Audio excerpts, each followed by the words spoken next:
Happy September 1st, everybody. I'm Scott Zambelli. Hello all, and I am Jill Webler. We are Team Titans with Realty Executives out of Shelby Township, Michigan. That's right, and can you believe we are already at September 1st? I know. I, for one, am ready for fall. I love drinking hot beverages, wearing sweaters, getting cozy with blankets, so I'm ready. That's right. I say bring it. Bring it. Yeah, September 1st. It's crazy. So one of the things we come across often is, what people are looking to sell their homes, and it's a hot market still.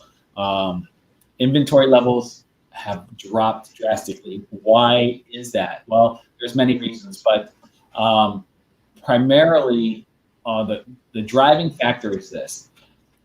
People used to live in their houses on average 5 to 8 years and then move. Now I forget the exact number, but it was something like 12 years or 13 years or something is the average person. So people are staying in their houses longer. Baby boomers, as they get older, previous generations would move out, go into a nursing home or assisted living. Well, baby boomers are staying in their house much longer as well. So you have a number of people staying in their homes longer, but you also have the younger people getting old enough to buy houses. So we have fresh buyers entering the marketplace, but no new sellers. Right, and we've had this problem, would you say maybe about, how long would you say, over a year now? Well, it's been going on for a few years, actually. Yeah. Part of it's driven by the rates being so low. People keep refinancing, and they are fixing up their homes to live in them longer instead of selling. Right. So we've had a lot of buyers that are ready to go. We are taking them to see what homes are available, but those homes are going very quickly. Right. There is just not enough homes out there to meet demand. Now, those of you out there who bought a home back around 2006, 2008, we had a housing bubble hit. It bursted, and a lot of you lost a lot of value in your houses. Your houses were upside down in value, and it's taken a long time for those values to come back. But what we're seeing is, because prices have gone up, they've gone up like 3% or something just in the last year. Yeah. A lot of people are at the point where they can sell and make money on their houses. So they're wanting to do that now. Absolutely. It's a great time to be a homeowner and to be a seller. So, if you were even thinking about that idea of selling your home, you definitely want to talk to Scott and I. We can sit down with you and let you know what your house is worth, let you know the urgency of getting it listed right away, the best way to do that. But definitely meet with us and we can go over a game plan. Right. So, but even before you get to that point, you're going to have to face your own internal question. Do I hire a realtor, or do I sell the house myself, for sale by owner, as we call it, FSBOs and FSBOs, for Yes. sale by owners? And it's a real question you have to ask yourself. And the answer won't always be the same for everyone. We, of course, are biased towards using realtors, but there's reasons for it, because, well, let's get into the factors. There's so many factors that are involved in why you do it. One of the first misconceptions people have is they think they're just hiring a realtor, paying us a bunch of money for us to just stick a sign in the yard. And we do a lot more than doing that. Absolutely. So let's just kind of start from the beginning. So let's say you're thinking about selling your house by owner. You think, oh, you know what? I'm going to put a sign in my yard and see what that gets me. All right. So there are a lot of things that have to go into selling your home. One of the first things you have to be thinking about, is what price do I sell my house for? What should I offer it at? And that, some people will be like, well, I'm just going to look around. I know my neighbor down the street sold it for this amount a year or two ago. And, a couple streets over, they sold it for this amount. I'm going to kind of ballpark, a dollar figure. The reason why that does not work is, one, you need to have current data. The values change based on what's going on in the market. So what your neighbor sold their house for a year ago, 2 years ago, that's the value it was then. It's not the value that the house is now. But also, you do not know what that house had inside as far as updates.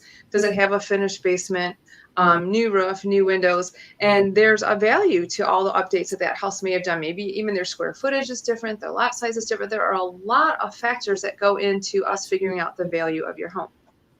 Another big factor is the truth. You will be amazed how many people think they know what the neighbor's house sold for. And when we're talking to them, they're like, well, so-and-so sold their house for $280,000. Then we look it up and it sold for $260,000, not $280,000. And they also had $8,000 in concessions. So really they sold for $252,000 for a net price. A lot of people, when they sell their homes, can be prideful about what their house was worth and aren't exactly honest in what the finer details were of their deal. So it's very common. We run across it all the time, and we're able to pull it up right on the phone and pull up the actual sales price and show them, and they're like, but they said they sold it for $350,000. Like, that's $320,000, not $350,000. There's so many factors that go into this. So number one, the truth is important. We have access to the actual sales price. We know, did they sell it for 10 grand more, but offer 15,000 in concessions? So you see where that comes out. You might just know what the overall price was. So knowing the real numbers is vital. Another thing that's true that we know of is we actually show buyers houses. We know what buyers are looking for. Absolutely.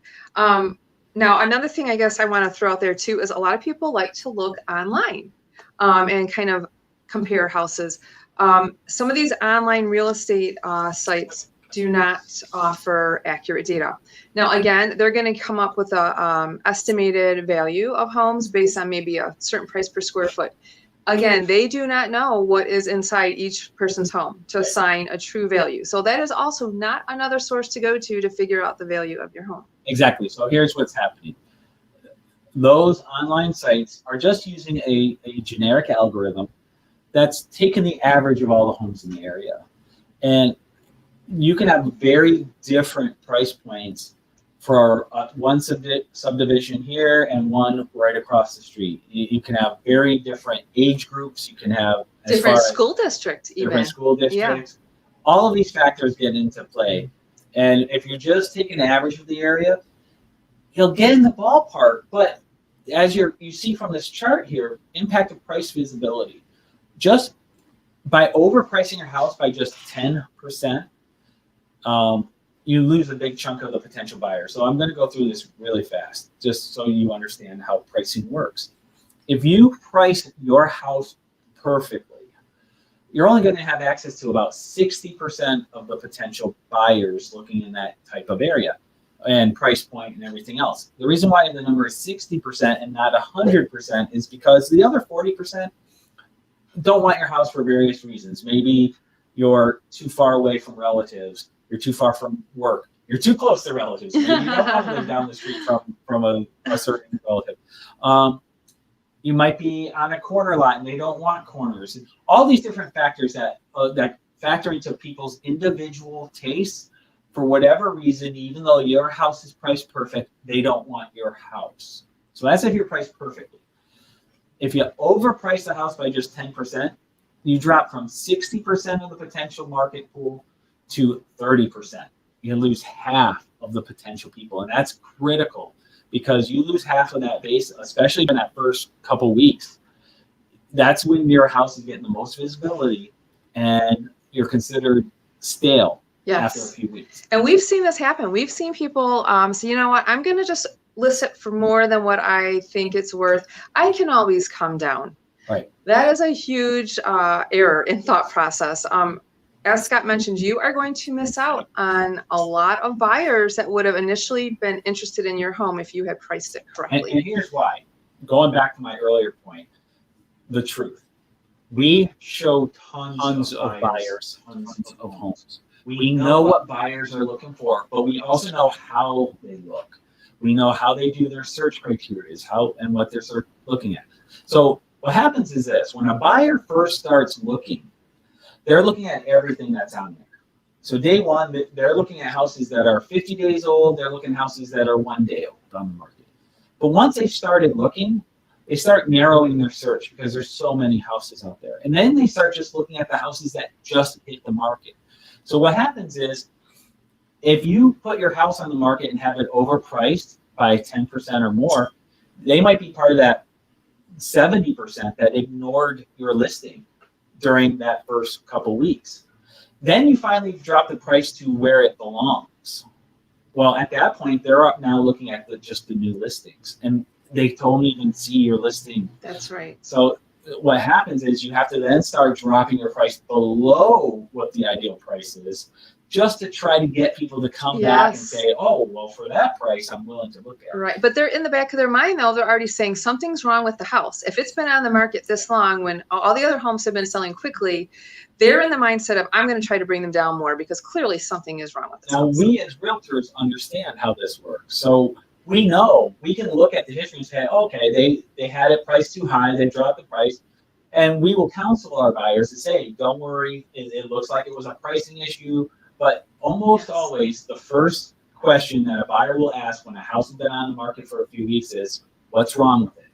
That's the first thing. So when they go into a house, instead of going in there to say, wow, we love this house, they're going in with all their alarms going off, going, okay, I'm looking for problems. Why did this house not sell yet? Right. So that's why pricing is critical. On the flip side, when we underpriced by 10%. Now, this is a strategy that is used quite a bit. Mm-hmm. You underprice the house at just 10%, that 60% of the buyer pool who's looking at your house will now go up to 75%. And here's why. Like we said, there are certain factors of your house that people just won't want. Too far from family, work, whatever. By dropping the price, now you get another 15% of people who, on average, who will say, okay, that's farther than I want to drive to work, but for this price, I'm willing to have this house and do the extra 10-minute drive. Right. Or for this price, I'm willing to live 30 minutes farther from family. The savings is enticing them. So when you price it aggressively up front, you're more likely to get the surge of people. And we'll get into that. And the surge of people ties into the potential buyer pool. We're not covering that right now. But I wanted to show you this chart here for the pricing. Yeah. But also, what goes into the pricing is you've got your neighborhood value, right? We understand the difference between neighborhoods. Then there's the specifics of your house. And we know what buyers are looking for specifically in your house, right? Absolutely. One of the things that we are finding is happening quite often are people are living in their house, let's say 7-10 years, and they're getting to the point where, oh, my house needs some updating. But they don't want to put the money into the house. They'd rather just move on and let the next owner do that. So we are finding that is quite the case quite often, that when people are looking at homes, they need to put money in to update it. So those are other things that buyers are taking into account. How much money do I have to put into this house to make it what I want it to be? So we are able to help you in figuring out the right price with whatever updates you have done or have not done, so that it is still attractive to your buyers. That's right. Some examples. You might have a very clean and very nice house. We run into this a lot too. When we come in, we do a walkthrough of your house. That's the first thing. It's so important to do because we can come up with a generalized number, but knowing the specifics of your house is what we need to give you a really fine-tuned number. But we go through, and you might love that wallpaper on the wall, but we know 99% of buyers are saying, I don't want wallpaper. Right. So even though your wallpaper may be beautiful, what the buyer sees is, I have a chore on day one when I move in, I got to rip this out. Right. And how much money is it going to cost me? Is there going to be damage behind this wallpaper? You might have a perfectly pristine kitchen with Formica counters and everything else. And it might look just as good as on day one of when it was new 20 years ago.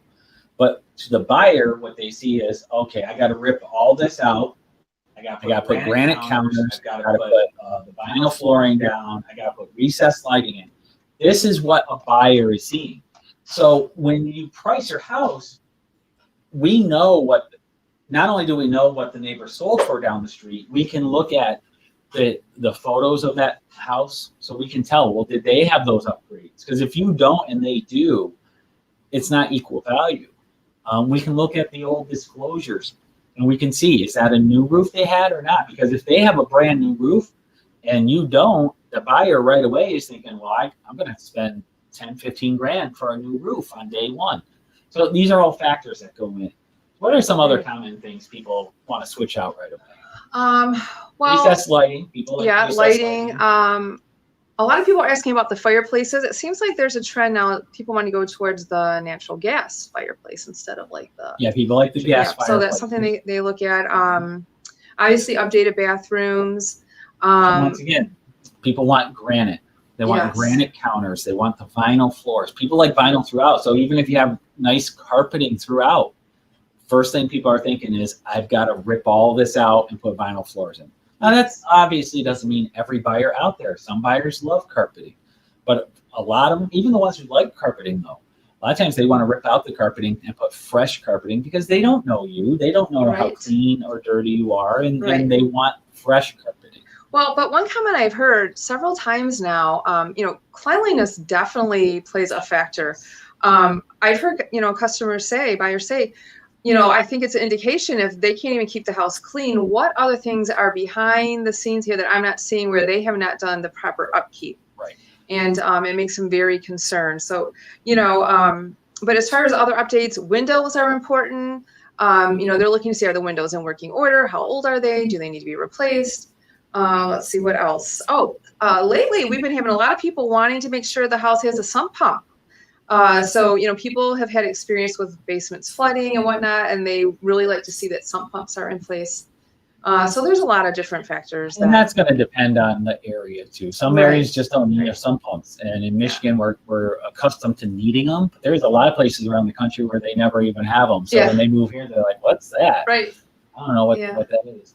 But so, and that ties into what Jill is talking about, is some of the struggles for sale by owners have. These are the top 5 issues that for sale by owners have said that they have. Number 1 is marketing of your home. This ties into the buyer pool.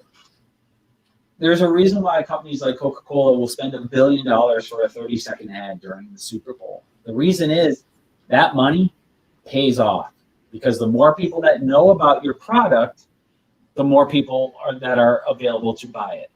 That's what your home is. Your house is the product. Right. We are the marketing experts to do that. What a lot of people don't realize is there's more involved than just putting the sign in the yard. Absolutely. So I've seen this happen many, many times. People put a sign in the yard. Once in a while, this has even been in my own subdivision. There's been some for sale by owners. I'll see they're going to do an open house. So they put a sign at the end of the sub.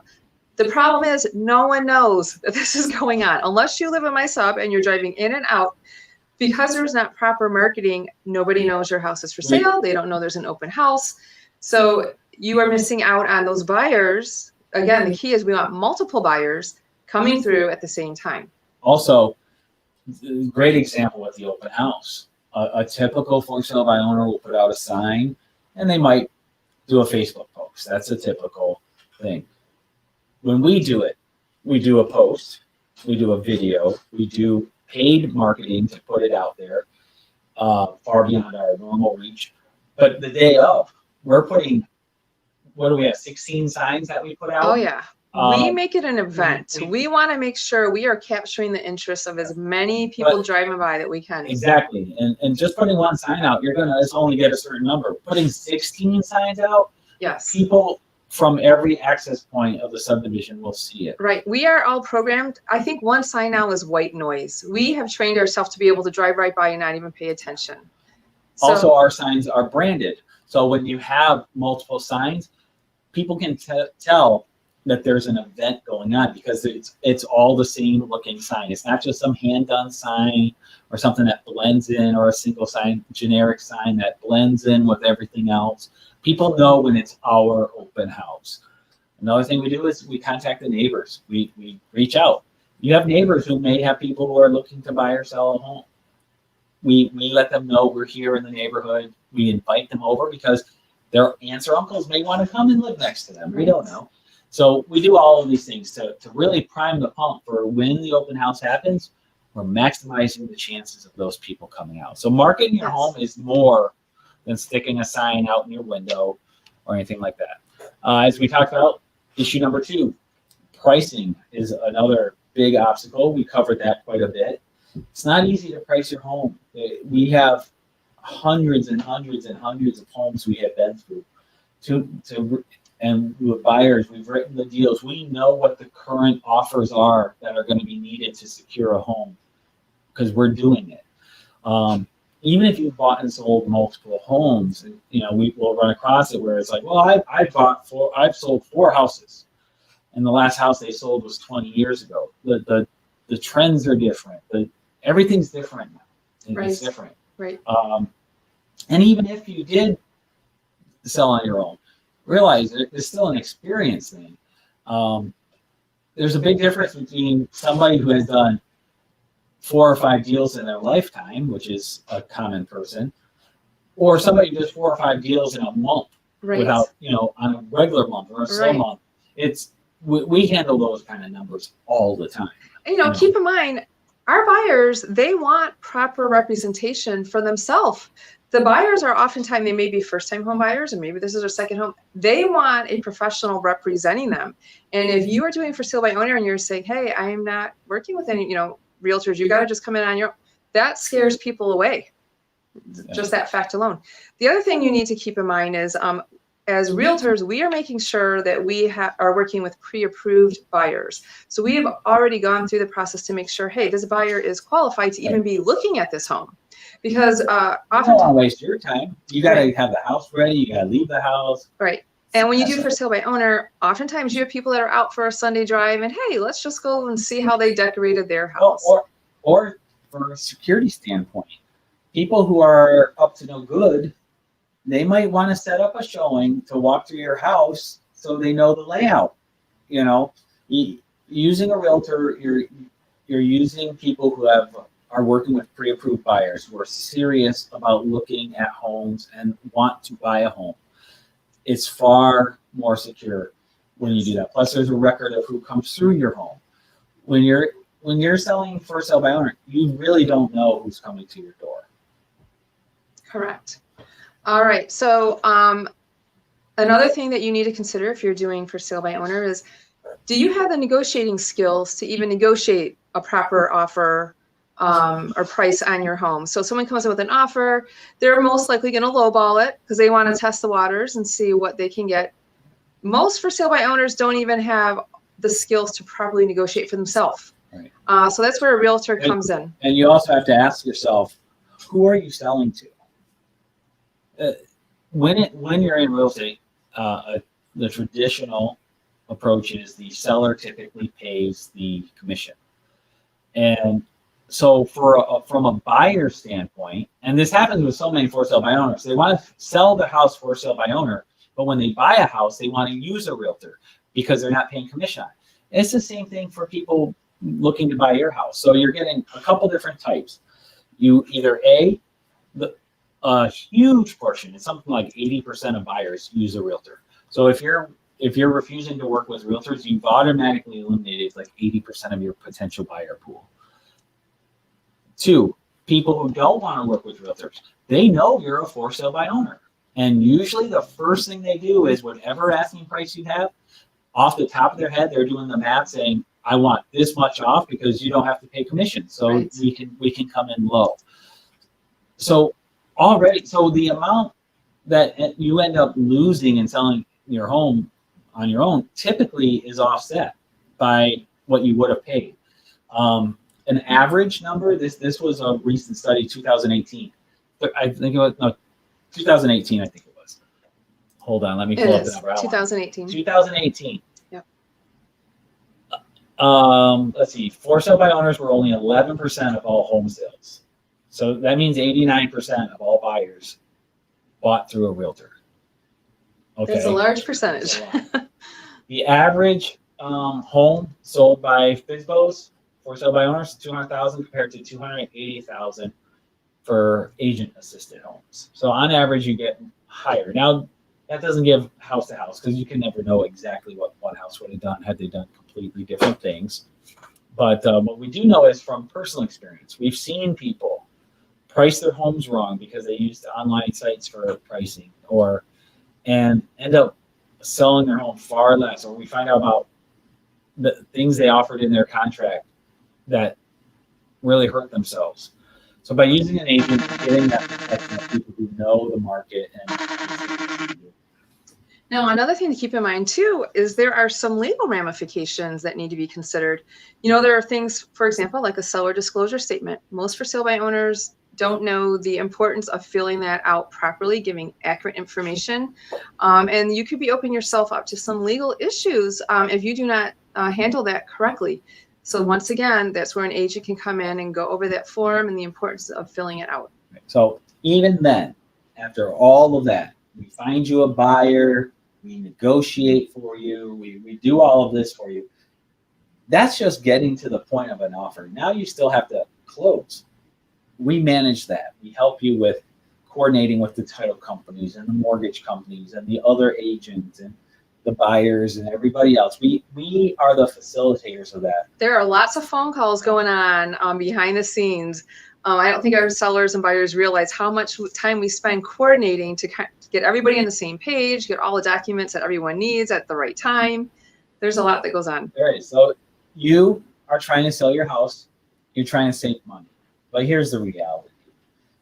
We know firsthand how much work goes into selling a home. And just behind the scenes, prepping photos, photography, doing the website stuff, the marketing, all of this stuff, just to get you to closing. We know how many hours we spend on the phone making sure things are done. If you're doing it yourself, you're not saving money. You're working for that money you're saving. And you probably have your own jobs and own lives that you're trying to tend to.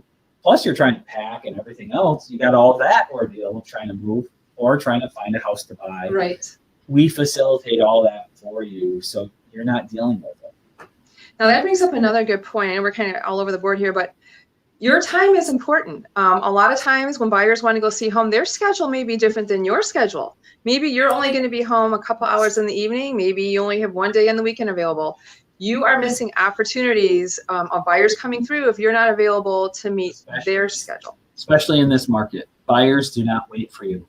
If they try to see your house and you want to wait till tomorrow, they're going to go look at 10 other homes and make an offer that night. Buyers are moving quick because a lot of buyers have experienced, because of the way the market is with bidding wars and everything else, they may be on their 5th or 6th attempt making offers, and now they're like, listen, we got to get something. We got to make a move. I'm tired of making offers and losing out. So they are making the big push. And if you're going to have limited time, you're going to miss out. Right. Only a small percentage of buyers will be available. So once again, you go back to that chart that I had shown. If you price the house perfectly, you're at 60%, right? If you do for sale by owner, automatically you are missing out on 80%. So that means there's only 20% of the buyer pool of the 60%. So that's only 12% of the potential buyers who are willing to look at your house. If you're selling for sale by owner, that's huge. It is. That's huge. That's a huge drop. You have lost out on 88% of the potential buyers for your house. Now, does that, if you sell for sale by owner, are you going to sell fast? You probably will. I'll say that in this market, you will probably sell fast. But the question isn't how fast did you sell it? And the question isn't how much money did you save in commission? The question is how much money did you put in your pocket? Did you maximize your house and get the highest and best offer? Because often what will happen, on average, 2014 study showed, on average, 13% more is what a homeowner gets selling through a realtor versus for sale by owner, 13% more. So that's often double what you're going to pay out. So a lot of times the realtor will pay for itself if you get a good one. Go discount, you're on your own there. Yeah. But it comes back to, just to wrap this back up, it comes back to how many people know your house is for sale? That's your buyer pool. How many people are willing to buy your house? That's that 60% number if you're priced perfect. How many people are going to want to look at your house? Like I just showed, that drops down to 12% if you're for sale by owner versus being with a realtor. You do the math. Do you think, 60 people looking at your house versus 12 people looking at your house? Which number are you more likely to get a bidding war, have prices go up, sell above asking price, find the absolute best buyer who's going to pay top dollar for your property. All of these things factor in. Yeah. So, yeah, you might save, so to speak, money by selling on yourself, but you may cost yourself way more. Right. So I know this is a little bit longer video than we normally do, but we really wanted to hit all these points. They are very important. If you are thinking about selling your house, we want you to know all the ins and outs of things you need to be considering in using an agent. Obviously, Scott and I have a track record. We both bring things to the table that our clients have really appreciated.